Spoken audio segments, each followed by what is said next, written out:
संतान सप्तमी व्रत कहानी। एक बार श्री कृष्ण ने युधिष्ठिर को बताया कि मेरे जन्म से पहले किसी समय मथुरा में लोमेश ऋषि आए थे।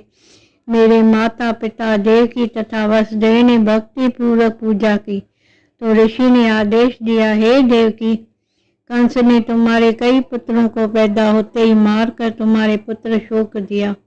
इस दुख का मुक्त होने के लिए तुम संतान सप्तमी का व्रत करो। राजा नहुष की रानी चंद्रमुखी ने भी यही व्रत किया था। उसके भी 2 पुत्र नहीं मरे। यह व्रत तुम्हें भी पुत्र शोक से मुक्त करेगा। देवकी ने पूछा, राजन, मुझे व्रत का पूरा विधि विधान बताओ। लोमेश ऋषि बोले, नहुष अयोध्यापुरी का प्रताप राजा था। वहाँ विष्णुदत्त नामक ब्राह्मण भी रहता था।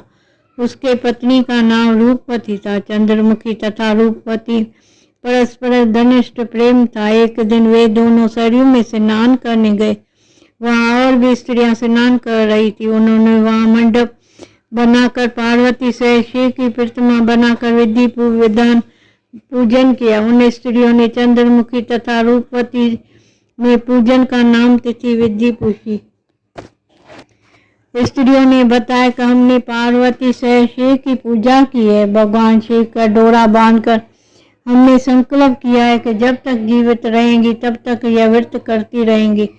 यह मुक्त भरण व्रत सुख तथा संतान देने वाला है।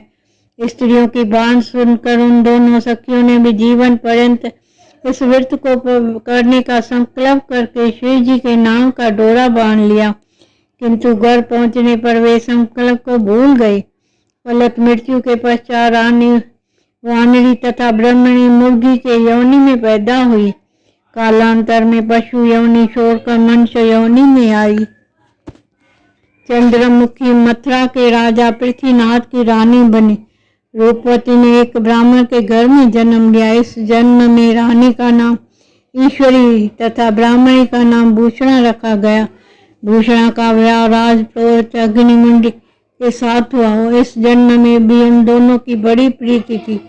व्रत भूलने के कारण रानी इस जन्म में बांझ हुई। कहीं परों स्त्राव में जाकर उसको एक गूंगा तथा बहरा पुत्र जन्मा तो सही, पर 9 साल का होकर मर गया। भूषण व्रत को याद रखा था, इसलिए उसको गर्भ में सुंदर तथा स्वस्थ 8 पुत्रों ने जन्म दिया। रानी ईश्वरी के पुत्र शोक में संवेदना के लिए भूषणा उससे मिलने गई। उसे देखते ही रानी के मन में डाह पैदा हुई। उसने भूषणा को विदा करके उसके पुत्रों को भोजन के लिए बुलाया। भोजन में विष मिला दिया, परंतु भूषणा के व्रत के प्रभाव से उनका बाल भी बांका न हुआ।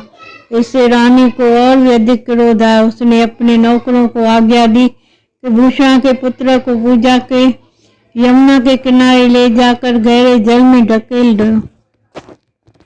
भूषणा ने बालक व्रत के प्रभाव से ईश्वर भी बच गए। परिणाम में रानी ने जल्द जल्लादों को बुलाकर आज्ञा दी कि ब्राह्मण बालकों को वध स्थल पर ले जाकर मार डालो। जल्लादों ने के बेहद प्रयास करने के भी बालक मर न सके। यह समाचार सुनकर रानी को आश्चर्य हुआ। उसने भूषणा को बुलाकर पूछा कि किस कारण उसके बच्चे नहीं मर पाए थे। तब भूषणा बोली, आपको क्या पूर्व जन्म की बात स्मरण नहीं है? भूषणा बोली, क्या? मुझे तो स्मरण नहीं है। बंद। तब उसने बताया कि पूर्व जन्म में तुम राजा नहुष की रानी थी और मैं तुम्हारी सखी। हम दोनों ने एक बार भगवान शिव का डोरा बांधकर संकल्प किया था कि जीवन पर्यंत संतान सप्तमी का व्रत किया करेंगे, किंतु दुर्भाग्यवश हम भूल गई और व्रत के अवहेलना के कारण